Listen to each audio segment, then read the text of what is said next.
العالمين والصلاة والسلام على سيد الأنبياء والمرسلين وعلى آله وأصحابه أجمعين.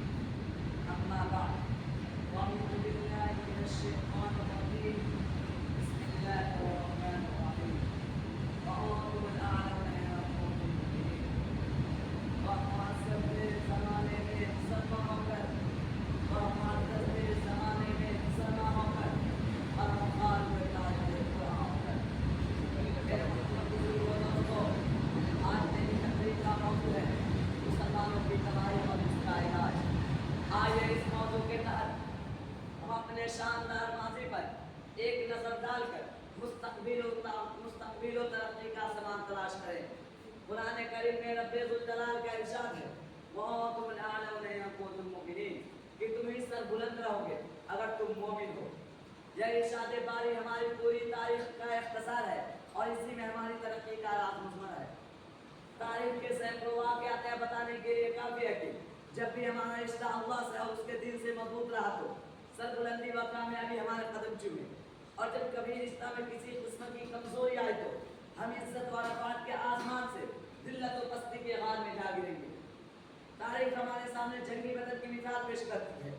جنگی بدر میں جو کامیابی ہوئی وہ صرف اسی رشتہ کی مضبوطی کی بنیاد پر ہوئی، ورنہ اگر کامیابی ہوتی تو کفار مکہ کو ہوتی، کیونکہ کفار مکہ تقریباً 1000 تھے، بڑے جوش و خروش کے ساتھ تھے۔ ان کے پاس 700 اونٹ، 200 گھوڑے تھے، نیز سب کے پاس تلواریں اور دیگر جنگی ہتھیار موجود تھی۔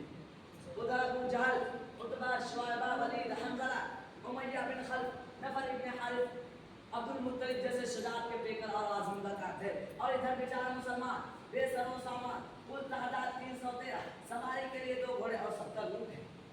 ایک پر 3 4 آدمی سوار ہیں اور بعض پیدل ہی سفر کر رہے ہیں، اور کسی کے پاس تلوار ہے تو نیزہ اور کمان نہیں، اور کسی کے پاس نیزہ اور کمان ہے تو تلوار نہیں۔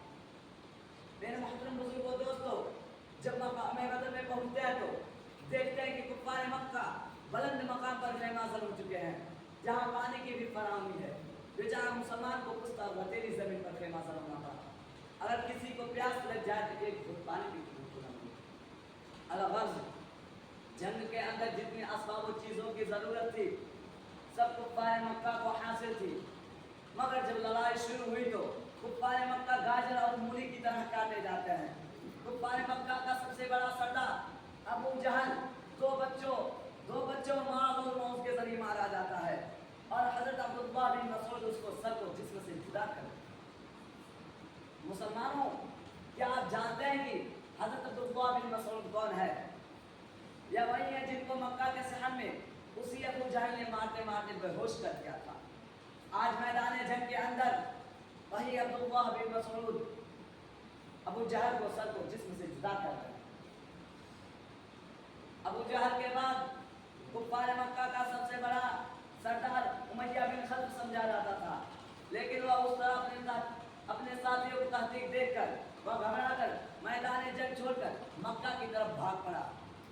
بلال حبشی رضی اللہ عنہ دیکھتے ہیں، اس کے پیچھے بھاگتے ہیں اور قریب پہنچ جاتے ہیں۔ امیہ بن خلف گھبرا کر گھوڑے سے نیچے گر جاتا ہے اور پیٹ کے بل لیٹ جاتا ہے، شور مچاتا ہے، امن چاہتا ہے، معافی مانگتا ہے، لیکن بلال حبشی رضی اللہ عنہ اس کے پیٹ پر نیچے سے تلوار چلا دیتے ہیں اور اس کو جہنم رسید کر دیتے ہیں۔ اسلام کے نوجوانوں، کیا آپ جانتے ہیں کہ حضرت بلال حبشی رضی اللہ عنہ ہے یا وہی ہے ابو جہل کے امیہ بن خلف کے غلام ہیں؟ جب اسلام قبول کیا تو مکہ کے اندر دوپہر کے وقت تپتی ہوئی ریت پر لٹا کر پتھر کی بڑی بڑی چٹانیں رکھ دیتا تھا تاکہ یہ حرکت نہ کر سکے۔ رات کو زنجیروں میں باندھ کر کوڑے لگاتا تھا۔ اگلے دن ان کو گرم زمین پر لٹا کر اور زیادہ زخمی کیا جاتا تھا تاکہ تکالیف سے بے قابو ہو کر اسلام سے پھر جائیں یا یوں ہی تڑپ تڑپ کر مر جائیں۔ رات پیروں میں زنجیر باندھ، پیروں میں رسی باندھ کر مکہ کی گلیوں میں گھسیٹا جاتا ہے۔ طرح طرح کے اذیتیں اور تکالیف پہنچاتی جاتی ہے، یہاں تک کہ تکالیف دینے والے تھک جاتے تھے، اکتا جاتے تھے۔ کبھی امیہ بن خلف کا نمبر آتا، کبھی ابو جہل کا نمبر آتا، کبھی اوروں کا نمبر آتا۔ آج میدان جنگ کے اندر وہی غلام اپنے آقا و مالک یعنی امیہ بن خلف کو قتل کرنے کے لیے دوڑ رہے ہیں، اور امیہ بن خلف گھبرا کر میدان جنگ چھوڑ کر بھاگ رہا ہے۔ مسلمانوں، وہ کون سی چیز تھی جس نے غلام کو غالب اور آقا کو مغلوب فرمایا؟ سچ فرمایا اللہ تبارک تعالیٰ نے، وَأَنْتُمُ الْأَعْلَوْنَ إِن كُنتُم مُؤْمِنِينَ، کہ تم ہی سر بلند رہو گے بشرطے کہ تم سچے پکے مسلمان ہو، بشرطے کہ تم سچے پکے مسلمان رہو۔ اسی طرح کفار مکہ اپنے ساتھیوں کو تحقیق دیکھ کر بھاگنے لگے، 70 مقتول ہوئے اور 70 گرفتار ہوئے، اور مسلمانوں کو ایسی فتح حاصل ہوئی جس کو تاریخ بھی فراموش نہیں کر سکتی۔ لیکن افسوس صد افسوس، آج جہاں دیکھیے، جس طرف دیکھیے، ادھر مسلمان خوفناک طوفان میں گھیرے ہوئے نظر آتے ہیں۔ کئی مسلمانوں کو غلامانہ زندگی بسر کر رہے ہیں، کئی مسلمانوں کا آبرو کو پامال کیا جا رہا ہے۔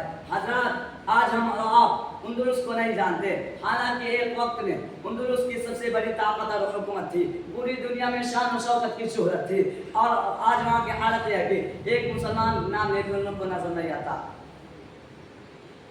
ملک برما، آج وہاں مسلمان نام لینے کو نظر نہیں آتا۔ مسلمانوں کے اوپر تباہی اس طرح ہے کہ نہ صرف مسلمانوں کو بے گھر کیا گیا، بلکہ ہزار مسلمانوں کو اپنے مذہب چھوڑنے پر مجبور کیا گیا، زندہ مسلمان کو آگ میں جلایا گیا، زندہ مسلمان کو زمین کے اندر دفن کر دیا گیا۔ یہی وجہ ہے کہ وہاں کوئی کلمہ پڑھنے والا نظر نہیں آتا۔ ملک برما میں مسلمانوں کو بے گھر کیا گیا، مسلمانوں کو زندہ زمین کے اندر دفن کر دیا گیا، مسلمانوں کو زندہ آگ میں جلایا گیا، بے شمار عورتوں کو شہید کر دیا گیا، معصوم بچوں کو ان کی ماں کے گود سے جدا کر دیا گیا، علماء کرام کو سخت سے سخت سزائیں دی گئی، بلکہ اسی ملک برما میں علماء کرام کو سخت سے سخت سزائیں دی گئی، جبکہ ملک برما میں مسلمانوں کی بہت بڑی تعداد موجود تھی۔ کسی شاعر نے کیا خوب کہا ہے، برما کے سرزمین پہ مسلم ہے پریشان، ہم مسلم ہے پریشان، ہم مسلم ہے پریشان، یا رب فرعون آ گیا ہے تو موسیٰ اتار دے، فرعون آ گیا ہے تو موسیٰ اتار دے۔ میرے محترم بزرگوں، دوستوں، آپ دور نہ جائیں، خود اپنے ملک کو دیکھیے، کون ایسے مظالم ہیں جن کو ہم برداشت نہیں کر رہے ہیں، حالانکہ اسی ملک میں ہماری حکومت رہی، اور آج ہماری حالت ہے کہ ہم اطمینان کے ساتھ زندگی نہیں گزار سکتے۔ کہیں ہمارے قدر کی تدبیریں سوچی جاتی ہے، کہیں ہمیں غیر ملکی کہہ کر بدنام کیا جاتا ہے، کہیں ہمیں ملک سے نکالنے کے لیے منصوبے بنائے جاتے ہیں۔ آخر ان کا وجہ کیا ہے؟ خوب سمجھ لو، اگر اس کا وجہ ہو سکتا ہے تو یہی ہو سکتا ہے۔